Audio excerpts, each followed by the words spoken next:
Selamat pagi umat yang dikasihi Tuhan. Saya percaya bahwa ini adalah hari yang Tuhan berikan sebagai kesempatan kita menikmati kembali damai sejahtera, sukacita, dan pengharapan di dalam Tuhan Yesus Kristus. Oleh karenanya, mari kita mengisi hari ini dengan berlandaskan firman Tuhan. Dan sebelum kita mengawali segenap aktivitas, kita membaca merenungkan firman Tuhan yang adalah pedoman bagi langkah hidup kita. Kita mohon pertolongan Roh Kudus. Mari berdoa. Ya Tuhan Allah kami percaya dan mengucap syukur untuk kesempatan hari yang Kau berikan bagi kami. Nafas kehidupan yang Kau beri adalah anugerah yang daripadamu. Kami mau mengisinya berlandaskan firman Tuhan. Oleh karenanya, biarlah firman-Mu diberitakan bagi kami, agar kami menjalaninya, menghidupinya seturut dengan kehendak-Mu saja, dan hidup kami diberkati oleh Engkau. Berfirmanlah Tuhan, kami siap untuk mendengar. Amin.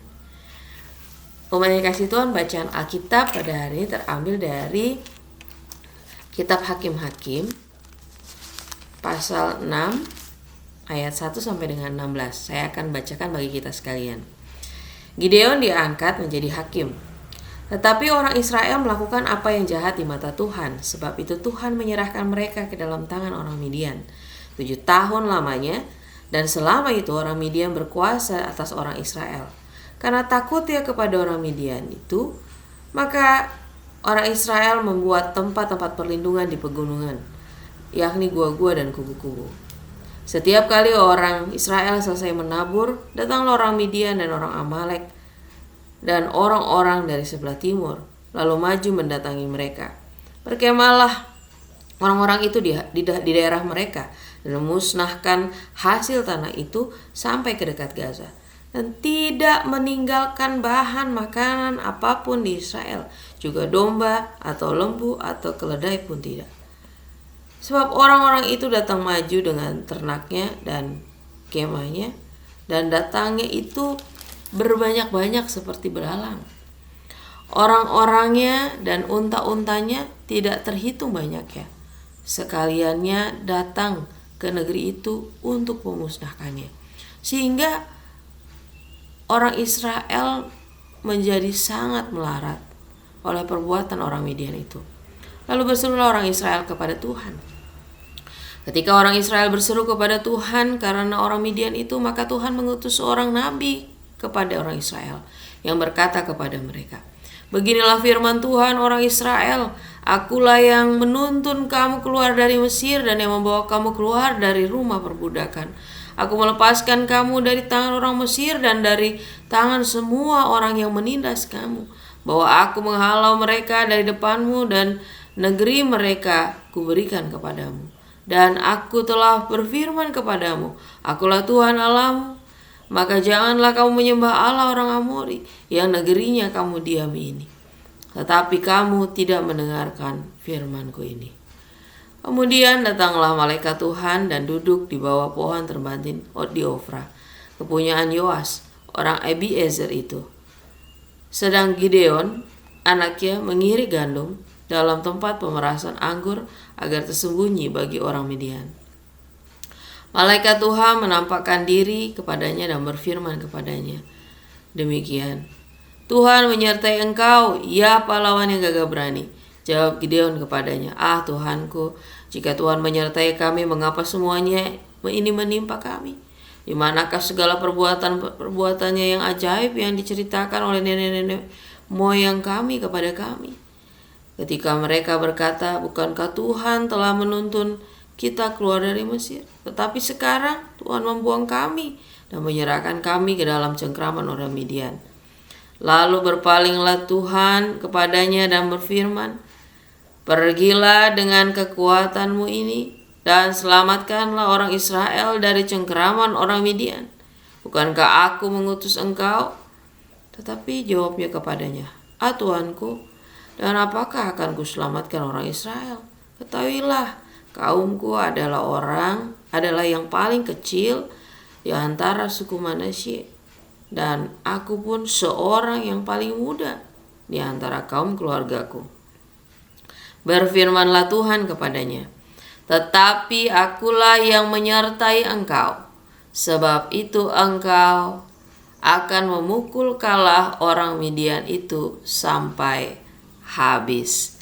Demikianlah pembacaan Alkitab. Berbahagialah kita yang tidak hanya mendengar, membaca, tapi mau melakukannya.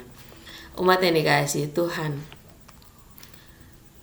dalam masa pandemi COVID-19 yang kita lalui pada hari-hari ini, kita melihat bahwa para medis, dokter, perawat, juga para relawan adalah orang-orang yang diutus oleh Tuhan untuk mengerjakan panggilan, pelayanan, pengutusan, merelakan dirinya untuk membela, menolong, memberikan kesempatan untuk setiap korban COVID terbebas dari penderitaan.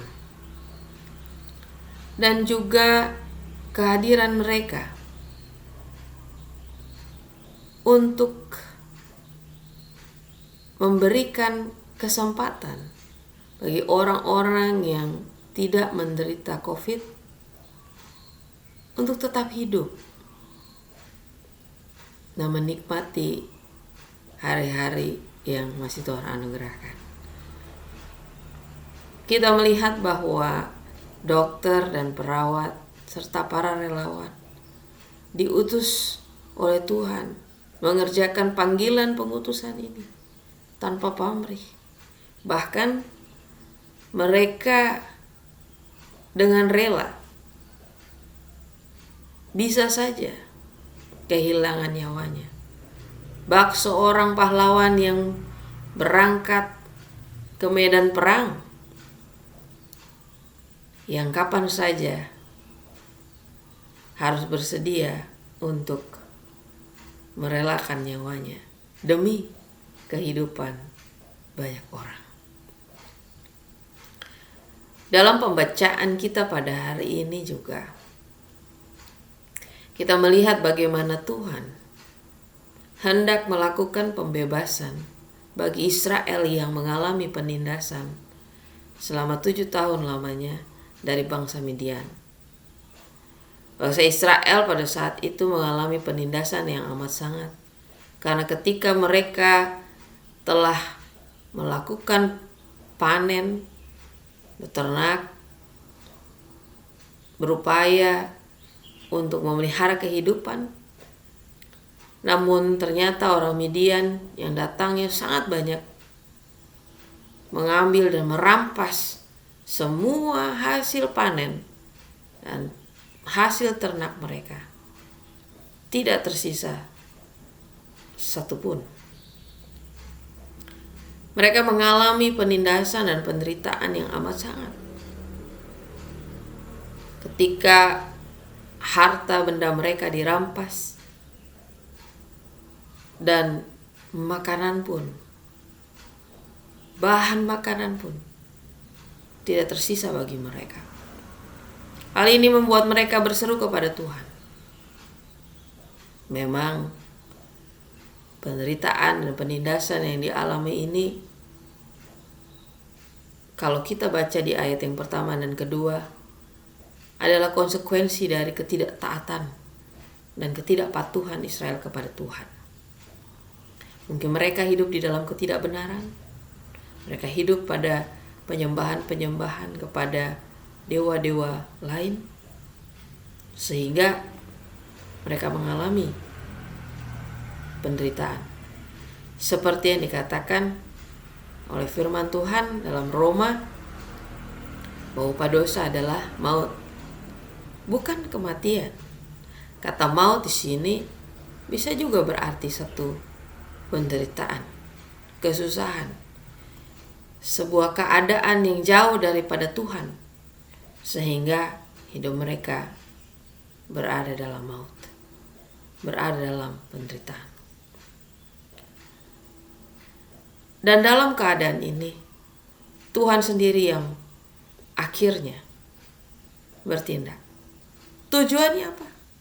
Supaya umat Israel tahu bahwa satu-satunya penolong yang dapat bertindak di dalam keadaan mereka tertindas, dalam keadaan susah, dalam keadaan yang lemah, hanya Tuhan yang sanggup untuk membebaskan. Sehingga Ia mengutus seorang nabi untuk mengatakan kepada bangsa Israel bahwa Tuhanlah yang telah membebaskan mereka dari cengkeraman orang Mesir. Tuhan yang menuntun mereka dan membebaskan mereka dari berbagai macam penindasan selama berada di bangsa Mesir. Dan dari penderitaan yang dialami oleh Israel ini, oleh karena seruan mereka, maka Tuhan sendiri juga yang mengutus seorang nabi. Dia bukan orang yang hebat, dia bukan orang yang besar, dia hanya seorang yang paling muda dan dari suku yang kecil. Tetapi Tuhan sendiri yang mau memilih dan mengutusnya. Dikatakan kepada dia bahwa dia adalah pahlawan yang gagah berani. Oleh karena Tuhan ada bersama dengan dia. Dan dikatakan bahwa Tuhan yang mengutus dia untuk melakukan pembebasan ini. Ia bernama Gideon. Tuhan menyertai pahlawan yang gagah berani, yaitu Gideon. Dan kalau kita baca, besok kita akan mendengarkan dan merenungkan kembali dalam ibadah keluarga bahwa Tuhan sendiri yang meletakkan kemenangan itu di tangan Gideon. Dia yang mengutus dan dia juga yang menyertai Gideon.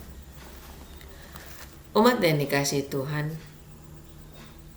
di tengah pergumulan saat ini, sesungguhnya setiap kita yang telah hidup percaya kepada Tuhan Yesus Kristus mengalami anugerah, kita semua juga diutus untuk menghadirkan damai sejahtera Tuhan di tengah kehidupan umat manusia. Setiap kita diutus dan dipercayakan untuk membawa dan menghadirkan terang, garam, kehidupan, sukacita, damai sejahtera bagi semua orang. Oleh karenanya, mungkin kita tidak berperang seperti para medis dan para relawan yang saat ini berjuang menghadirkan kehidupan bagi banyak orang. Tetapi kita bisa melakukan satu perkara untuk mendatangkan kehidupan damai sejahtera itu. Salah satunya, ketika kita patuh dan taat pada anjuran pemerintah, itu adalah bagian bagaimana kita ikut serta diutus menghadirkan damai sejahtera Tuhan. Untuk tetap di rumah saja, menggunakan masker, jaga jarak, tidak berkerumun, rajin cuci tangan, merupakan salah satu cara kita untuk menjadi utusan Tuhan di tengah-tengah kondisi yang sulit ini. Tuhan juga mengutus kita dengan caranya. Jika kita berkelebihan, jika kita diberkati dengan kelimpahan, maka sesungguhnya Tuhan mengutus bagi kita untuk hadir menolong mereka yang lemah, yang terdampak oleh COVID-19 ini. Mungkin Banyak dari kita berkata, semua juga terdampak Bu Pendeta. Bukan hanya mereka yang kesusahan, saya juga terdampak. Tapi mari kita lihat. Mari kita mengevaluasi dalam hati dan pikiran kita. Apa sungguh-sungguh kita terdampak? Apakah sungguh-sungguh COVID ini menindas kita secara ekonomi? Atau jangan-jangan kita hanya ingin dikasihani? Umat yang dikasihi Tuhan,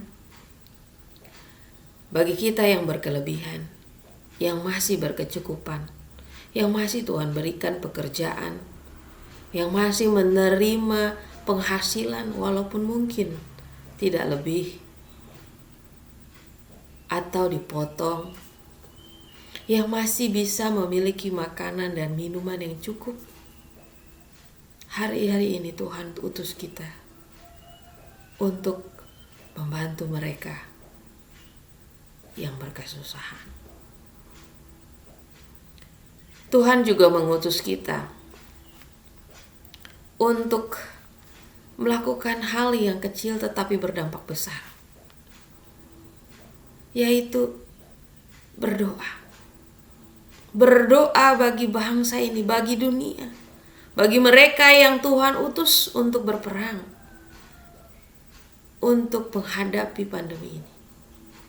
Bagi pemerintahan yang juga berpikir keras untuk kemajuan bangsa dan negara, mempertahankan negara ini. Kita diutus untuk berdoa bersama. Mungkin saat ini kita tidak bisa melakukan persekutuan, peribadahan secara berkerumun, tetapi setiap keluarga dipanggil dan diutus untuk mendoakan. Berdoa datang kepada Tuhan, memohon pemulihan datang daripada Tuhan. Dan itu bisa dilakukan oleh siapa saja. Saya menghimbau kepada Bapak Ibu Saudara untuk terus memiliki persekutuan dan peribadahan di rumah masing-masing. Apakah itu setiap pagi atau setiap malam. Hanya 10-15 menit. Datang bersekutu bersama, mendengarkan firman Tuhan, lalu berdoa bersama. Hari ini, hari-hari di mana setiap keluarga dipersatukan oleh Tuhan, di tengah segala kesibukannya, yang dulu pernah dilewati, tapi sekarang semua harus berada di dalam rumah untuk bersekutu bersama. Gunakan kesempatan ini sebagai waktu-waktu yang Tuhan nyatakan sebagai orang-orang yang diutus Tuhan untuk berdoa bagi keluarga, bagi gereja, bagi masyarakat, bagi bangsa ini, bagi dunia ini yang mengalami penderitaan yang luar biasa. Tuhan tidak hanya mengutus Gideon ribuan tahun yang lalu. Tuhan tidak hanya mengutus orang-orang pada masa-masa perjanjian lama atau perjanjian baru. Tapi Tuhan juga mengutus kita semua untuk hadir, melakukan perkara-perkara yang membebaskan bagi kita sekalian, bagi negara ini, bagi bangsa ini, bahkan bagi dunia. Tuhan mengutus kita. Selamat meresponi panggilan Tuhan. Tuhan memberkati.